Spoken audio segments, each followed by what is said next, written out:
আর নবী ছাড়া খোদা পাবি না রে দিওয়ানা। আল্লাহর নবী ছাড়া খোদা পাবি না। আল্লাহর ওলি ছাড়া নবী পাবি না রে দিওয়ানা। আল্লাহর ওলি ছাড়া নবী পাবি না।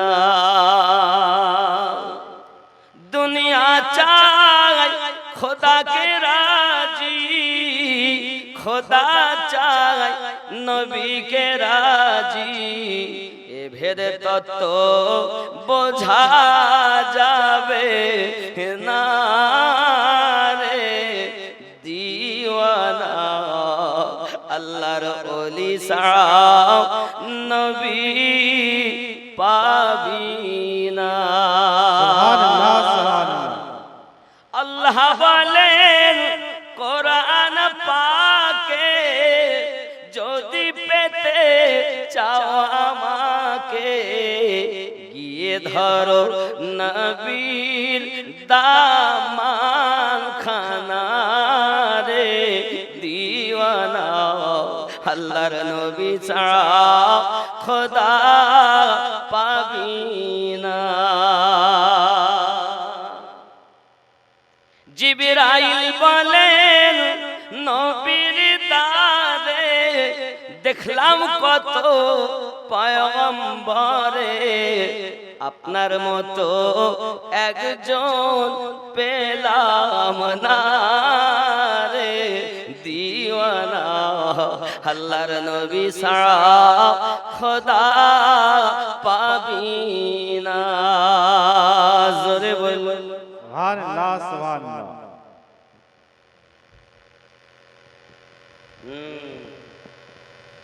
বাবা, যত নবী আল্লাহ পাঠিয়েছেন সকল নবীর শ্রেষ্ঠ নবী আমাদের নবীকে আল্লাহ বানিয়েছেন। জোরে বলে নাকি? তাহলে আমরা বুঝতে পারলাম যত নবীকে আল্লাহ উপহার উপটুকুন দিয়েছেন সব থেকে বেশি আল্লাহ আমাদের নবীকে, কথা বলেন না কেন, আমাদের নবীকে, আমাদের নবীকে জোরে বলুন, আমাদের নবীকে। আল্লাহর দেওয়া নিয়ামত যদি কেউ অস্বীকার করে তাকে কি বলবেন? বলছে দিলেও আমরা মানব না। যারা মানে না তারা ওয়াহাবি, আর যারা মেনে গেথে সেই মোতাবিক জীবন চালনা করেছেন তারা সাহাবী আশিক। এখন তো আমরা নবী দেখি নাই, কিন্তু তাদের জীবনের সঙ্গে আমাদের জীবন মিলাইয়া রাসূলে পাকের জীবন আদর্শকে বাস্তবায়ন করে চালিয়েছি, চলেছি, চলার চেষ্টা করতেছি ইনশাআল্লাহ। সরকার আলা হযরত এই জন্য তো বলেন তুঝসে और जन्नत से क्या मतलब वहाबी दूर हो हम रसूलुल्लाह के जन्नत रसूलुल्लाह। বেশক কথা কি বোঝা যাচ্ছে না? ঝাড়খণ্ডের কিছু মানুষ আছে জন্য বাংলা উর্দু মিলিয়ে মাঝে মাঝে বলার চেষ্টা করছি। কথা বুঝতে পেরেছেন? কেন বাংলা আমি বাংলাই বলি, যত দেখো শুধু বাংলাই বলি। তো আজকে জানো শ্রোতার দুই রকমের মনে হচ্ছে, অসুবিধা হচ্ছে? দুই রকম মিলিয়ে বলবো। তাহলে এক নাম্বার নবীদের উপরে আল্লাহ পাকের নিয়ামত কে বলেছেন? আল্লাহ পাক বলেছেন। আমিনউদ্দিন যদি বলতো মানতাম না। রব্বুল আলামিন যেহেতু বলেছেন যদি অস্বীকার করি ঈমান থাকবে, ঠিক না ভুল? মায়েরা ভালো করে বুঝবেন।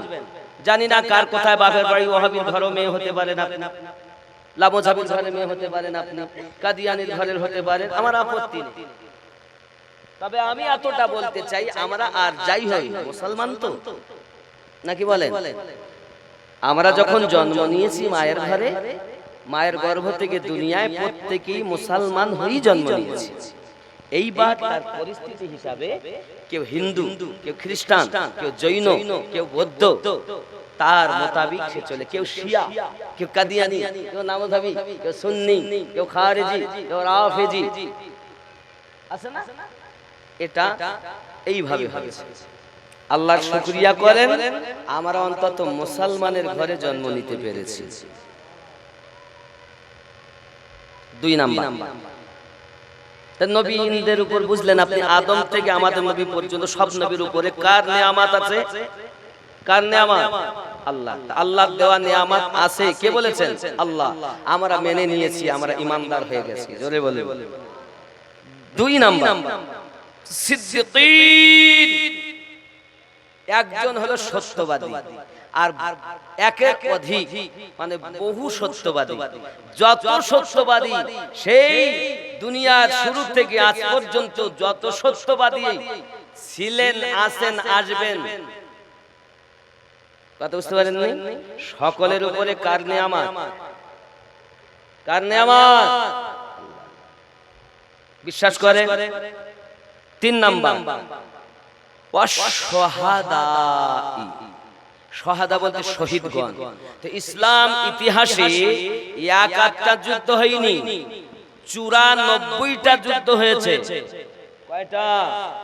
প্রত্যেক শহীদের উপরে আল্লাহর উপহার, উপটুকন রয়েছে।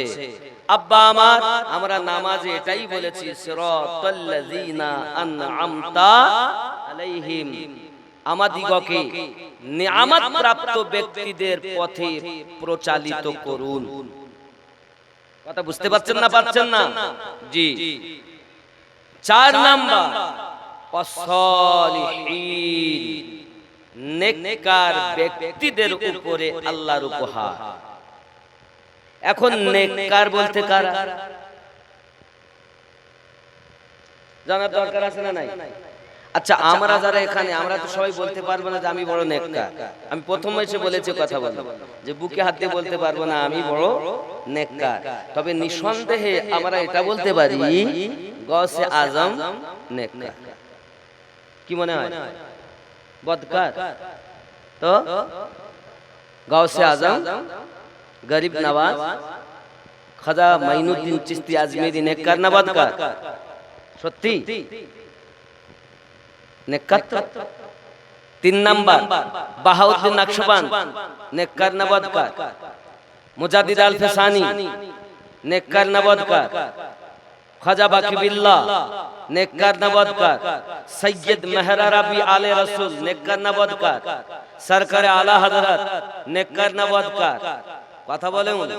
সাবের কালিয়ারি, নেককার না বদকার? নিজামুদ্দিন আউলিয়া, নেককার না বদকার? যারা নেককার, আল্লাহ পাক বলেন আমি দিয়েছি তাদেরকে পুরস্কার। নামাজে বলেছি সিরাতাল্লাযীনা আনআমতা আলাইহিম। আমার কথা কি বুঝতে পারছেন? এখন নামাজে বললেন এদের পথে চালিত করো, আর নামাজের বাইরে এসে ধর গৌসবাকের দরবারে দাও দাও নাও, গরিব নওয়াজের দরবারে দাও দাও নাও, মুজাদ্দিদ আল ফিসানির দরবারে দাও দাও নাও, সব শিরক। কথা বুঝতে পারছেন না? পাচ্ছেন না? আমি কি দলিলের বাইরে কিছু বলছি? হ্যাঁ, যারা ইউটিউব খুঁজে খুঁজে আজ পেলেন, শেষ করে ফেলেছো, নিজে সুন্নি থেকে ওয়াহাবি ঘেঁষা হয়ে যাচ্ছ, শুনে নাও, তোমার কবরে আমি যাব না, কিন্তু আমিনার লাল আপনার কবরে আগমন করবেন।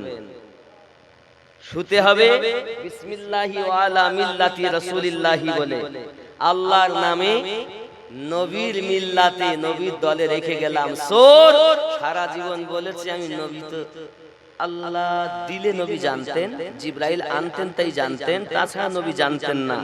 আর এদিকে সরকারে আলা হযরত বলছেন, और कोई गायब किया तुमसे निहा हो भला, और कोई गायब किया तुमसे निहा हो भला, जब खुदा ही ना छुपा तुम पे करो दरूद। सुभान अल्लाह। হরি খেপা দেওয়া, এর কে বুঝিয়েছে জানি না। তাহলেই আমরা বুঝতে পারলাম এক কথায় আল্লাহ পাকের নেয়ামত প্রাপ্ত ব্যক্তিগণ যারা তামাম দুনিয়াতে আল্লাহ পাক তাদের পথে চলার জন্য নামাজে আমরা বলেছি, বাইরেও এসে আমরা তাদের পথে চলবো ইনশাআল্লাহ। ইনশাআল্লাহ। জোরে বলুন ইনশাআল্লাহ। এবার আসুন, আমি ওয়াজ পুরো একদম জমি ছাটাই বাটাই হয়ে গেছে, এবার চাষ শুরু করুন। তাহলে আপনারা ক্লিয়ার হলে ওলি আল্লাহদের পথ সোজা, সঠিক, সরল পথ, তাই তো নাকি? এই কথা বলেন, যদি কারো প্রশ্ন থাকে এখানে করতে পারেন। এই বিষয়ের উপরে যে বক্তব্য আমি এখন দিলাম, এই বিষয়ের উপরে যদি কারো জানার থাকে করতে পারেন। আমি চেষ্টা করব আমার যতটা জ্ঞান আছে তার মধ্য থেকে আপনার ব্রেনে ঢোকানোর। কারো কোনো প্রশ্ন আছে? যে আমরা সোজা পথ দেখে নিয়েছি, দেখা হয়নি, এরকম কারো মনে হচ্ছে? জি, আমরা সোজা সরল সঠিক পথ দেখতে বা বুঝতে পারিনি, এরকম কি মনে হচ্ছে? আপনার মনে কি এখনো ধারণা আছে যে সোজা সরল পথ বুঝতে পারলাম না? এরকম কি আছে? বুঝতে পেরেছেন? হাত তুলে বলেন বুঝতে পেরেছেন। যারা হাত তুলেন ওরা বুঝতে পারেনি মনে হয়, না আমার প্রতি দুশ্মনী আছে? আমি তো বুঝিনি, সবাই বুঝতে পেরেছেন? বুঝতে যখন পেরেছেন, সোজা পথ যখন দেখে নিয়েছেন, চলতে দেরি, আল্লাহর দয়া হবে, রাসূলের কারাম হবে, ভোলা ভালা মুসলমান সেই সঠিক পথে চলবে, নাকি বলেন? এটাই হলো সুন্নি আকীদা, এটাই হলো আহলে সুন্নাত ওয়াল জামাতের মত পথ। কথা বোঝা যায়নি? জি জি বাবাজি আমার সোনা মানিক, আপনাদের পাশে অমুসলিম আছে না? হিন্দু ভাই আছেন না? হিন্দু দাদা দিদি আছেন না? আচ্ছা, তারা কি আমাদের দুশমন? তারা আমাদের বন্ধু না? কিরকম বন্ধু একটু মিলাচ্ছি দেখুন। দেখবেন তাদের মধ্যে এমনও কিছু দাদা আছেন, এমনও কিছু দিদি আছেন যাদের গলাতে দেখবেন মালা দেওয়া আছে। দেখেছেন মালা দেওয়া? কাঠের কাঠের পুঁতি পুঁতি দেওয়া। আপনাদের এখানে আছে না? আপনি ওনাকে শুনবেন যে দাদা আপনি গলায় মালা দিয়েছেন, তো উনি বলবেন যে আমি গুরু ধরেছি, দীক্ষা নিয়েছি। দীক্ষা নিয়েছো কেন গো? দীক্ষা না নিলে কিছু হবে না, এই জন্য দীক্ষা নিয়েছি। ওরা বলে দীক্ষা লাভ, দীক্ষা নেওয়া, আর আমরা বলি মুরিদ হওয়া। ওরা বলে দীক্ষা নেওয়া, আমরা বলি মুরিদ হওয়া বা বায়াত হওয়া। ওরা বলে পীর মানে গুরু ধরো, আমরা বলি পীর ধরো। জোরে বলুন। তাহলে এক আছে না ত্রুটি আছে? কথা বুঝতে পারছেন? জি। কাম, ক্রোধ, লোভ, মোহ, মৎসর্যকে বিলীন করার পথ। কামেল গুরুর কাছে দীক্ষা নিলে গুরুর দেওয়া সবকে একজন মানুষ সঠিক মানুষে পরিণত হয়, এটা অমুসলিম গুরুদেবরাও বলেন। বুঝতে পারছেন?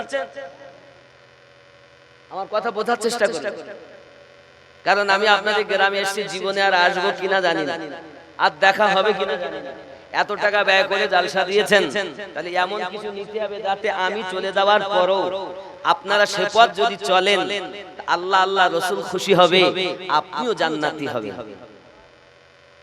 নাকি? তাহলে হিন্দু দাদারা বলেন